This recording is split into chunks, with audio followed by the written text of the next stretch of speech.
DeWanda Wise is full of praise for her co-stars in the new Blumhouse horror movie Imaginary, out March 8th, except for one.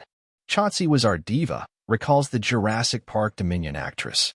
There always needs to be one, and Chauncey was it. His last looks took the longest, she says, referring to the final hair and makeup touch-ups before the cameras roll.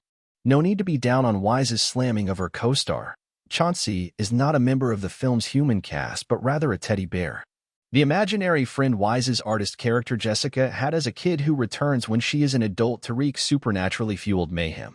As director Jeff Wadlow elaborates, Imaginary is the story of a woman who is an incredibly creative person, who has fallen in love and gotten married, is now trying to make a blended family work. Because her husband has 2 kids from a previous marriage. Jessica's family moves into her childhood home, and, Wadlow continues, we quickly discover that she had an imaginary friend, and that friend is still there, and that friend potentially might not be very happy that he was left behind. That friend is Chauncey, and he is a stuffed bear, but he is so much more. Wadlow, whose previous directing credits include 2013's Kick-Ass 2 and 2018's Blumhouse-produced Truth or Dare, wrote Imaginary alongside writing partners Greg Erb and Jason Ormland. Asked if he had an imaginary friend as a kid, Wadlow replies, "All my friends were imaginary as a kid. I was a comic book action figure movie nerd. All I did was play with my imaginary friends." Years on, after signing a first-look deal with Jason Blum's company, the director had this idea for a scary movie about an imaginary friend, and Greg and his writing partner came in. And they said they'd always wanted to do a scary movie about an evil teddy bear named Chauncey. I thought we could combine the 2 ideas. Wise learned about Imaginary when she met with the Blumhouse casting department and reached out to my agent about it immediately. The actress explains, with a laugh, that she grew up on the kind of films where you're just waiting for everyone to die.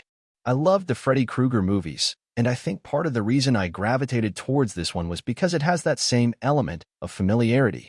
When you're watching Freddy Krueger movies, you're like, you've got to go to sleep. You can't not sleep. Everyone sleeps. There's no way you can't watch Imaginary and see yourself in it. Everyone has a childhood. Wise remembers that when she first met with Wadlow about the project, he was concerned that she might not be suited for working on a movie that, like most Blumhouse productions, had a comparatively small budget.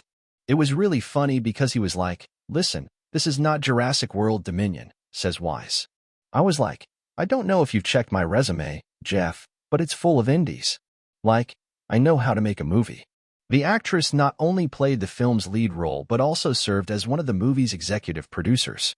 "Some people take the credit and then don't show up and do the job," says Wadlow. But DeWanda really took ownership of it and honestly was the partner I needed. "One of the things I knew about working with Jason is that he lets me do my thing. But the downside is that I'm off on my own, doing my thing. Having someone there to be my partner was really just wonderful." Chauncey was designed by the Effects House Spectral Motion with an assist from The Conjuring and Insidious director James Wan, whose production company Atomic Monster recently merged with Blumhouse. Wadlow explains that Wan saw the designs, and he sent a note to me to really lean into the asymmetry of the design. I thought it was a brilliant notion because I was struggling with making this thing creepy but also appealing. That asymmetry note just solved the problem for me perfectly because it's like, oh, we can make him cute, a little threadbare, but as long as his eyes are off, and his ears are off, you're just going to feel on some subconscious level that something is not right. Wise says having more films set in the Imaginary universe would be cool. It definitely has franchise potential. Whether or not it would need any of us remains to be seen, but I feel like the guys have constructed a solid foundation for a really rich world. How about having Chauncey battle his fellow Blumhouse villain, M3GN? If the people want it, I'm sure we can find a way to make it happen, says Wadlow.